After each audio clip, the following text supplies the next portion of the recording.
Καλησπέρα και από μένα. Καλώς ήρθατε στην Bostik. Πριν ξεκινήσω την παρουσίαση, θα ήθελα να ευχαριστήσω και εγώ το κτίριο για τη φιλοξενία. Σκοπός της παρουσίασης είναι να δούμε τι είναι και πώς επιτυχάνεται η φραγή άρχουσας υγρασίας σε εδαφόπλακα. Είμαι ο Γρηγόρης Γιονάς, πολιτικός μηχανικός, πιστοποιημένος σύμβουλος παθητικών κτηρίων και διευθυντής τεχνικής υποστήριξης της Bostik Ελλάς. Σήμερα στην παρουσίαση θα δούμε ποια είναι τα είδη υγρασίας και ποιες οι αιτίες εμφάνισής τους. Προβληματικές εφαρμογές σε υποστρώματα τα οποία το περιεχόμενο υγρασίας ήταν εκτός προβλεπωμένων ορίων. Και τέλος, ποιο καινοτόμο σύστημα δίνει λύση σε πλάκα επί εδάφους με ανερχόμενη υγρασία. Πριν ξεκινήσω, θα ήθελα να πω δύο λόγια για την εταιρεία μας. Η Bostik ανήκει στον όμιλο Αρκέμα. Η Αρκέμα είναι η γαλλική χημική πολυεθνική με ηγετική θέση στην παγκόσμια βιομηχανία, που παράγει πρώτες ύλες και τελικά προϊόντα, οδηγώντας τις εξελίξεις στον κλάδο. Με κύκλο εργασιών 11,5 δισεκατομμύρια και 148 εργοστάσια σε όλο τον κόσμο. Η Bostik τώρα είναι σημαντικό τμήμα της Αρκέμα, κάνοντας σχεδόν το 25% του τζίρου της. Διαθέτουμε λύσεις όπως συστήματα χημικής συγκόλλησης για ριζόμενες προσώψεις, συστήματα μεμβρανών στεγάνωσης θεμελίωσης που τοποθετούνται επί του ξυλοτύπου πριν την σκυροδέτηση, μέχρι και λύσεις για αεροστεγή τοποθέτηση κουφωμάτων. Τώρα όμως θα αναφερθούμε σε ένα μικρό κομμάτι που αφορά τις κατηγορίες προετοιμασία επιφανειών, εξομάλυνση του υποστρώματος και τοποθέτηση επικαλύψεων. Η ζωντανή μετάδοση γίνεται από το Bostik Academy, ένα κέντρο εκπαίδευσης 350 τετραγωνικών που σχεδιάστηκε έτσι ώστε με θεωρητική εκπαίδευση αλλά και ζωντανές εφαρμογές να μπορούμε να μοιραστούμε την τεχνογνωσία μας με τους συνεργάτες μας. Ξεκινώντας λοιπόν την παρουσίαση, πάμε να δούμε ποια είναι τα είδη περίσσιας υγρασίας. Κατά τη διάστρωση και στα πρώτα στάδια ορίμανσης έχουμε να αντιμετωπίσουμε την πολυματική υγρασία. Πρόκειται ουσιαστικά για νερό το οποίο χρησιμοποιήθηκε κατά την παρασκευή του αναμείγματος. Κάποιο ποσοστό αντιδρά χημικά μόλις έρθει σε επαφή με τη σκόνη και το υπόλοιπο θα εξατμιστεί μετά από ορισμένο χρόνο. Λόγω υδροφόρου τώρα, η ανερχόμενη υγρασία έρχεται από εξωτερικές πηγές. Μέσω των τριχοειδών θα επηρεάσουν το υπόστρωμά μας μακροπρόθεσμα. Ανερχόμενη υγρασία μπορεί να αντιμετωπίσουμε σε νέες ή ακόμα και υφιστάμενες κατασκευές, οι οποίες έρχονται σε επαφή με το έδαφος ανεξαρτήτου βάθους έδρασης. Βασικός λόγος είναι ότι η έδραση του κτηρίου βρίσκεται στη ζώνη ετήσιας ετεροθερμίας, ζώνη όπου θα συναντήσουμε τον ψευδοϊδροφόρο και προέρχεται από τα βρόχινα νερά. Επίσης, εμφανίζονται υδροστατικές πιέσεις που προέρχονται από την ελλειπή ή αποτυχημένη αποστράγγιση του υδροφόρου ορίζοντα, με αποτέλεσμα να έρχεται σε επαφή με την κατασκευή μας και μέσω τριχοειδών να επηρεάζει το υπόστρωμα το ίδιο το νερό. Σε αυτό το σημείο το μόνο που θέλω να κρατήσετε είναι ότι οι προαναφερθήσεις καταπονήσεις εμφανίζονται μόνο στην εδαφόπλακα του κτηρίου, πουθενά άλλου.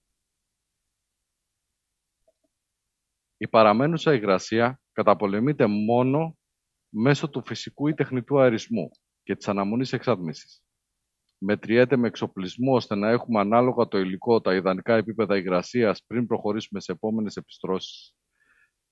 Η περιπτώση εμφάνισής της τώρα είναι γιατί δεν δώσαμε τον απαιτούμενο χρόνο να στεγνώσει το γέμισμα. Για παράδειγμα, μια παραδοσιακή τσιμεντογονία πάχους 5 εκατοστό θέλει 6 μήνες για να στεγνώσει. Τα υψηλά επίπεδα υγρασίας στον χώρο είναι ικανά να καθυστερήσουν το στέγνομα ακόμα και ενός αυτοεπιπεδούμενου. Ακόμα και σε ιδανικές συνθήκες, αν διαστρώσουμε ένα ταχύπηκτο αυτοεπιπεδούμενο, αντί να στεγνώσει σε 4 ώρες που αναγράφει στην ετικέτα του, ο μη αερισμός του χώρου μπορεί να μας δώσει υψηλά επίπεδα υγρασίας ακόμα και την επόμενη μέρα. Τέλος, ακόμα και μια ξηρή επιφάνεια, η οποία γειτονιάζει με μπαλκονόπορτα, μπορεί να απορροφήσει υγρασία αν εκτεθεί σε βροχή. Η εισρωή νερού όμως μπορεί να παρατηρηθεί ακόμα και επειδή είχαμε μία αστοχία στο μονοσωλήνιο σύστημα θέρμανσης. Πάμε να δούμε τώρα όλα αυτά σε πραγματικά περιστατικά. Εδώ έχουμε παραμένουσα υγρασία σε πλάκα πρώτου ορόφου. Παρατηρούμε μία ομοιόμορφη αποκόλληση της μη διαπνέουσας επικάλυψής μας. Επίσης μπορούμε να δούμε και μία έντονη δημιουργία θυλάκων αέρα μεταξύ υποστρώματος και επικάλυψης. Ο λόγος: δεν μετρήθηκε το ποσοστό υγρασίας στο υπόστρωμα πριν γίνει η εφαρμογή. Εδώ είναι έντονη η εισρωή νερού. Σε αυτή την περίπτωση υψηλά επίπεδα υγρασίας από τη μακρόχρονη καταπώνηση σε συνδυασμό με θερμογέφυρα στο όριο του θερμικού φακέλου έχουν επηρεάσει την τελική επικάλυψη. Αποτέλεσμα είναι η δημιουργία ακόμα και μούχλας. Ο λόγος εδώ είναι η έλλειψη στεγάνωσης εξωτερικά του κουφώματος, από αυτή εδώ την παιδιά, αλλά και η απούσα εξωτερικής σφράγισης στον πόδα του κουφώματος, εδώ πέρα. Πριν γίνει η επικάλυψη, είχε μετρηθεί η παραμένουσα με την υγρασία να είναι εντός ορίων, ήταν κάτω από 2,8%. Η αστοχία όμως παρατηρήθηκε εσωτερικά του χώρου μόνο στη ζώνη του εξωτερικού τοίχου.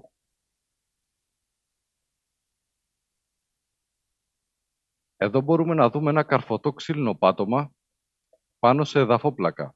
Υπήρχε έντονο πρόβλημα ανερχόμενης υγρασίας εξωτερικά του κτηρίου. Όλη αυτή η υγρασία απορροφήθηκε από το ξύλο με αποτέλεσμα τη διόγκωση και ως εκ τούτου και τη διαστολή του. Τέλος, έχουμε μία περίπτωση διαρροής του μονοσωλήνιου συστήματος. Όλο το πάτωμα ήταν καθαρό, αλλά μία μαύρη κοιλίδα είχε σχηματιστεί κοντά στο καλοριφέρ. Σε περιπτώσεις όπως αυτή δεν πρέπει να γίνει φραγή της υγρασίας, αλλά επιδιόρθωση του προβλήματος και μετά διάστρωση νεοπατώματος. Οι περιπτώσεις που προαναφέραμε έχουν λύση. Κάθε λύση όμως πρέπει να μελετηθεί ανάλογα με τις απαραίτητες απαιτήσεις της κατασκευής και του χώρου. Σε όλες τις περιπτώσεις έχουμε να απαντήσουμε σε 9 ερωτήματα. Σε ποιον όροφο βρίσκεται η επιφάνεια που εξετάζουμε, ποια είναι τα επίπεδα υγρασίας στο υπόστρωμα, ποια είναι η πηγή του νερού, κυρίως τα υφιστάμενα, αν υπάρχει πιθανή θερμογέφυρα, τι είδους και σε τι κατάσταση είναι το υπόστρωμα, απλή τσιμεντοκονία, τσιμεντοκονία δοδαπέδιας θέρμανσης, τι επικάλυψη θα ακολουθήσει, αυτοεπιπεδούμενο, κόλλα πλακιδίων, ποια είναι η τελική μας επικάλυψη, πλακάκι, LVT, διακοσμητική τσιμεντοκονία, για ποια χρήση προορίζεται ο χώρος και ποιος είναι ο χρόνος παράδοσης του έργου. Ανάλογα με τα παραπάνω έχουμε και το κατάλληλο υλικό στην γάμα μας. Αριστερά στην οθόνη μπορείτε να δείτε φράγματα ανερχόμενης και δεξιά κατασταλτικά υγρασίας.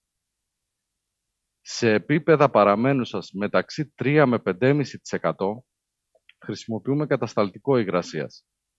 Και για ποσοστά από 5,5% έως και 99% τότε πάμε σε λύση φραγής ανερχόμενης και μόνο για τις περιπτώσεις εδαφόπλακας. Προσοχή! Αν η υγρασία είναι μετρημένη και τα επίπεδα αυτής κάτω από 2,8, μπορούμε να προχωρήσουμε με τη χρήση απλού ασταριού. Δεν χρειάζεται κάτι από αυτά που βλέπουμε εδώ πέρα. Μέχρι χθες η επένδυση ξύλινου πατώματος σε πλάκα επί εδάφους με υψηλά επίπεδα υγρασίας ήταν αδύνατη. Σήμερα με το καινοτόμο σύστημα που θα σας παρουσιάσω, σε μόλις 4 ώρες μπορούμε να επιτύχουμε φραγή ανερχόμενης υγρασίας. Ενδεικτικά θα αναφερθώ σε 2 λύσεις. Με τη χρήση του εποξιδικού υλικού 2 συστατικών Hi-Tech E736 Turbo θα πετύχουμε τη φραγή υγρασίας. Στην πρώτη περίπτωση ακολουθεί μετά τη φραγή τοποθέτηση προγυαλισμένου πατώματος. Στη δεύτερη, αυτοεπιπεδούμενο κονίαμα για υπόγειους χώρους στάθμευσης. Αρχικά 2 λόγια για τις ιδιότητες του υλικού. Ανάλογα με την κατανάλωση μπορεί να χρησιμοποιηθεί σαν φράγμα ανερχόμενης ή κατασταλτικό παραμένουσας υγρασίας. Εφαρμόζεται με την κατάλληλη σπάτουλα σε μία στρώση και μόνο σε πλάκα επί εδάφους. Τα υποστρώματα που μπορεί να τοποθετηθεί είναι νοτισμένο από άρχουσα υγρασίας κυρόδεμα, ελικοπτερωμένο σκυρόδεμα, επί τσιμεντοκονίας, ακόμα όμως και απευθείας πάνω σε πλακίδια. Τώρα, στην περίπτωση τοποθέτησης προγυαλισμένου ξύλινου πατώματος, μπορεί να ακολουθηθεί η εικονιζόμενη διαστρωμάτωση, που είναι τσιμεντοκονία, η φραγή με το Hightech ε736, χαλαζιακό αστάρι και η τοποθέτηση του ξύλινου προγυαλισμένου πατώματος με κατάλληλη υβριδική κόλλα. Από ένα έμπειρο συνεργείο, το σύνολο της εφαρμογής μπορεί να τελειώσει μέσα σε 8 περίπου ώρες για 30 τετραγωνικά επιφανείας. Αλλιώς η ολοκλήρωση 100 με 150 τετραγωνικά σε 2 μέρες. Για χώρους στάθμευσης, μέσα σε 8 ώρες μπορεί να ολοκληρωθούν 3 διαφορετικές εργασίες. Διάστρωση της υγρής μεμβράνης για τη φραγή της υγρασίας, μετά από 4 ώρες χαλαζιακό αστάρι και αφού στεγνώσει σε 2 ώρες να ακολουθήσει η διάστρωση του αυτοεπαιδούμενου, ικανό να δώσει βατότητα σε μόλις 2 ώρες. Είναι ένα αυτοεπαιδούμενο το οποίο μπορεί να μείνει και σαν εκτεθειμένη επιφάνεια σε πάχος μόλις 3 χιλιοστά. Το υποξυδικό φράγμα μπορεί να εφαρμοστεί με 2 μέθοδους. Η μία μέθοδος περιλαμβάνει τη χρήση χαλαζιακού ασταριού όπως και προαναφέραμε και η δεύτερη περιλαμβάνει επίπαση με χαλαζιακή άμμο.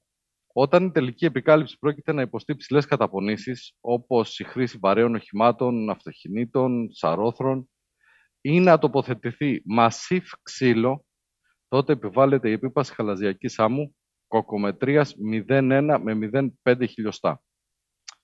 Μετά το πέρας των 4 ωρών, η περίσσια άμμος απομακρύνεται με ηλεκτρική σκούπα και η επιφάνεια είναι έτοιμη να δεχθεί το αυτοεπαιδούμενο ή την υβριδική κόλλα για τη συγκόλληση του ξύλου. Προσοχή!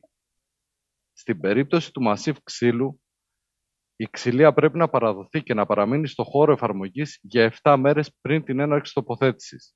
Αυτό γίνεται για να πάρει η ξυλία την υγρασία του χώρου. Συγκεντρωτικά η εφαρμογή φαίνεται σε αυτό το βίντεο.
Βίντεο εφαρμογής σαν αυτό που μόλις είδατε, αλλά και για όλα μας τα προϊόντα μπορείτε να δείτε στο bosticacademy.com. Σας προσκαλούμε όλους στο Bostic Academy να κάνουμε live εφαρμογές μαζί και να λύσουμε οποιαδήποτε απορία και από κοντά. Ευχαριστούμε πάρα πολύ για τον χρόνο σας. Για ερωτήσεις θα είμαστε εδώ να τις απαντήσουμε όλες στο τέλος όλων των παρουσιάσεων.